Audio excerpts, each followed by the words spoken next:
Welcome back to Clash of Cultures. Today we're going to be starting a new series here on the channel. We're going to be recapping all of the teams in 2023, giving our opinions and kind of where we were wrong, where we were right on teams throughout the year in this year's college football. Obviously, we still have the playoffs coming up tomorrow and then the championship game coming up in a week. But we want to kind of start with the teams whose seasons are over. And today we're going to start off with USC, as you guys can see in the title. But before we get into it, please do us a favor, like, comment, subscribe, hit that notification bell so you don't miss an upload. But Dad, what is your kind of take on USC and your opinion on them, I guess?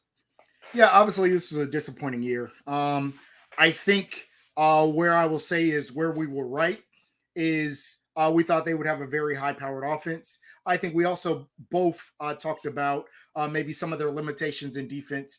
They did bring a lot of players over from the transfer portal, and just that chemistry maybe not being something that meshed very, very quickly. I think we both assumed that Caleb Williams would have a good season. And if you look at the numbers, just the numbers, he had a very good season. Where we obviously were wrong is I don't think we truly understood the impact of having that poor of a defense would have. They started 6-0, but then it was like the wheels fell off. They literally ended the season losing 5 out of 6 games. I don't think, they were able to, even early, even in that 6-0, I think we started to see some leaks in the ship. But when the wheels fell off, they fell off totally. I don't think either one of us suspected that it would go this bad. We were talking about, ending and again, using the bowl at 8-win season, really in the regular season of a 7-win season. I don't think either one of us, and let me say this to kind of our credit and our defense, I don't think many of the college football talking heads would have predicted a 7-win regular season for USC. Obviously, we didn't. If you go back and look at the preview video, I don't think either one of us thought that the defense would be, and I mean historically bad. So what's your thoughts, Stephen? Well, before I'll give my thoughts, I'm going to pull up the schedule. I forgot to do it when you were talking, but just kind of looking at just the resume, if you will, when you look at the team, I would say after the Colorado game is kind of when, the ship started to sink. When you look at the rest of their wins, not counting Louisville, I'm not even counting the bowl game, just the regular season, the rest of their 3 wins were all by, a touchdown or less. Really a touchdown against Colorado, 2 points against Arizona, and 1 point against Cal. So I know in the preview, you said I think you had them 11-1. I had them either 11-1 or undefeated. I did think they were going to go to the playoffs in my preview of this team. And the 4 trap games I named was Notre Dame, Utah, Washington, Oregon, and they lost all of those games. I didn't think they would lose all those games. So I think this team kind of got the job done against teams that they were supposed to, and they lost against every other game that it could have been a swing game in, including the UCLA rivalry game, which is kind of crazy to me. I think this may be, I don't know if it's a hot take or not, but this may be like one of the most disappointing, good teams that we've seen in a really long time. I think they came in as number 6 or number 7 heading into the season this year and completely fell out of the top 25, completely fell out of contention. Obviously, even after the Colorado game, everybody kind of just gave up hope on this team. I know I was still vouching for them, saying I still think, very optimistic. They still have a really good offense. But I think when we saw them go against Notre Dame, and then when we saw them lose to Washington, I just feel like you lost the hope of this team could compete with anyone, even with how good the offense was. And I was on record saying I thought that this was the most explosive offense, which really isn't false when you look at their offensive output. Scoring 30 points per game. If not more, throughout the entirety of the season, 40 points most times. It was just their defense was so bad. That's what kind of led them to be in that situation. Obviously, they won at Louisville, or they won against Louisville, in the Petco Holiday Bowl, which we'll talk about later in the video with their new quarterback. But I just think when you look at the talent that Caleb Williams was last year and this year, and you don't even make a playoff, but you regress so much from last year to this year, it's mind-boggling, and it's really eye-opening to how far can Lincoln Riley really take this team, because this year is probably the best team Lincoln Riley is going to have, because for one, I don't think you're going to find another generational quarterback like Caleb Williams. I mean, he's literally a generational quarterback. He was compared to Mahomes. He's compared to Andrew Luck, the guys like that. Now Miller Moss played amazing in the bowl game, but I don't think he's a Caleb Williams. I mean, he played against a depleted Louisville team. When I say depleted, I mean transfer portal, people sitting out. So this isn't the same Louisville team that was 10-2 in the regular season. So I don't think he's going to be the next coming of Caleb Williams. I just don't see that. So I mean, if you can't make the playoffs with a generational talent, a future number 1 overall pick, and you're losing so many players to the draft and the portal, I just don't see how you bounce back from this. And you're moving to the Big Ten, which means you're going to have 2 to 3 more top 10 to 12 teams you're going to have to compete with to even make the playoffs. So I don't think they're really in a healthy situation. I think Lincoln Riley kind of showed his hand because, like you kind of alluded to throughout the entirety of the season, and I was kind of defending him when they brought Grinch in, who they eventually fired. I thought Grinch was a good defensive coordinator at Oklahoma with Lincoln Riley when he was there. Grinch was at Ohio State, and he was a good defensive coordinator there. I mean, yeah, and I think you just kind of talked about how at some point he's going to have to kind of put more of his chips into the defense rather than just working with the quarterbacks in the offense, which I agree with. So, I mean, it's going to be interesting to see how they bounce back next year. I don't know who they play against next year as far as out-of-conference schedule. We're obviously going to do previews later in the year, but this is our first recap. But to me, like you said, it is a complete disappointment. In my opinion, this is probably the most disappointing season of any team. And the reason why I say that is because I don't think any other team with legit championship expectations and caliber of team did this bad. Obviously, my team, Clemson, I felt as though they could compete, but it wasn't a. I don't think that was. I mean, and that was still a 9-win thing. Yeah, it wasn't a consensus thing though. I mean, and like I said, when you look at the losses, the 5 losses, and then the 3 one-possession wins, I mean, you're only 4 big blowout games. Well, really 3 was Stanford, Nevada, and San Jose State. You win by 2 scores against Arizona State and 2 scores against Louisville. The rest of your games were all really close. Obviously, Colorado finished 4-8. They almost came back and beat you. Arizona looked good later in the year with Noah Fafita, I believe his name is. So it's kind of interesting. But what is kind of your takeaway from this team? Like, do you think you think they could bounce back next year? Do you think it's going to kind of be consistently like this now? What is your take on it? It is exactly what you said. It is that Lincoln Riley, who I think is an amazing offensive mind. We can talk about the Heismans. We can talk about what he's been able to produce on offense. Is either going to have to take a serious role on defense, or he is going to have to get an amazing defensive coordinator. Like you mentioned, we started to see the leaks. I watched that Colorado game. And again, at that point in time, I think we started to figure out that Colorado was not necessarily the great team that we thought they were going to be. Not even that we thought they were going to be, but that, some talking heads thought they were going to be based off of the 3-0 start.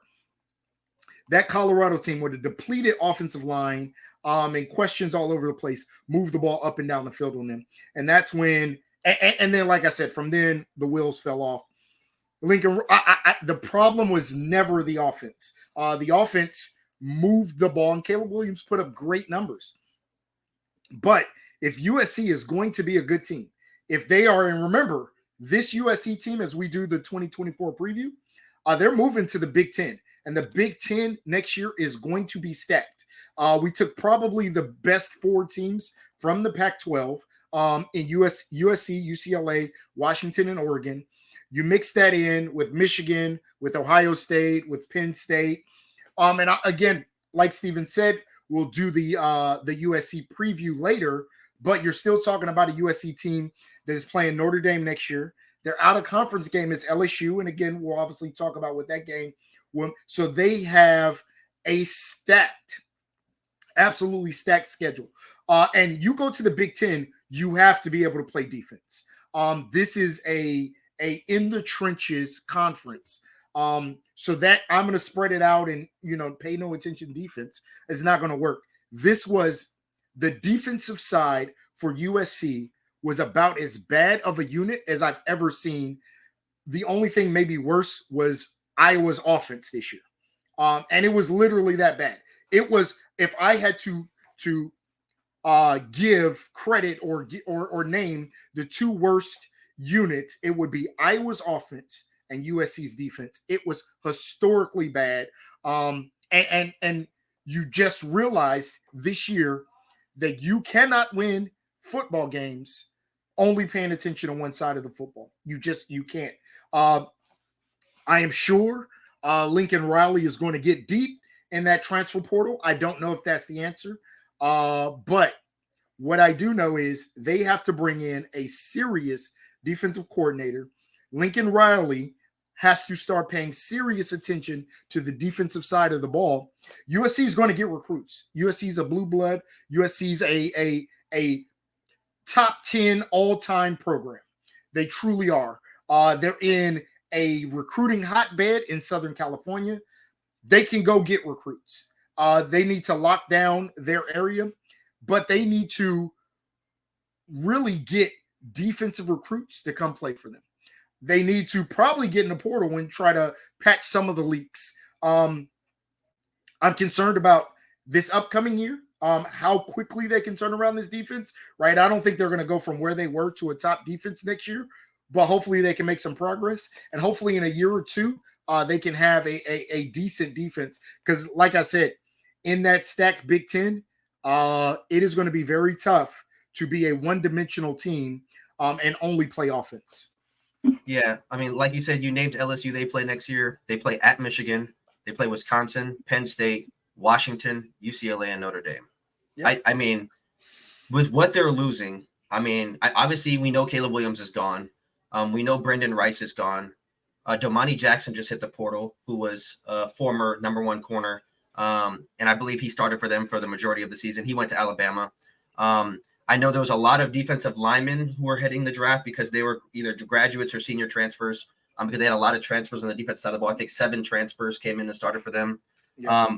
I know Raleek Brown, the running back / slot back, went to Arizona State. I'm pretty sure Mario Williams hit the portal, and he was a starting receiver for them. So they're having a lot of Rice is going in the draft. Rice is gone. There's a lot of pieces they're going to have to fill. And I don't know. I mean, they finished 7-5 in the regular season this year. I wouldn't be surprised if it was 8-4, 7-5 again next year, just based off of, the fact that they have to play a team like LSU, who's going to reload, a team like Michigan's going to reload, Penn State is going to reload. You have Washington, who's going to have question marks surrounding who they're losing. They obviously bring in some transfer pieces. I think Notre Dame is going to reload. And then you still have UCLA, which is a rivalry game. Maryland, and quiet as kept, Maryland is a tough game. Rutgers is a tough game. Minnesota is a tough game. Again, those are games that I'd probably predict them to win. But those are not cupcake teams.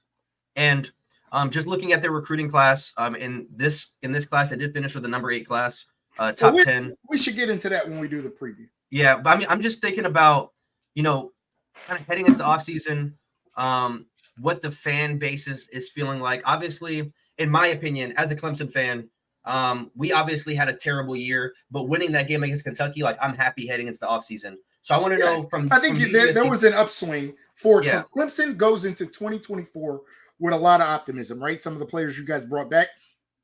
I believe, for USC, there's a lot of pessimism, right? There's a lot of concerns. I think, like you mentioned, losing to Caleb Williams, losing Malachi Nelson.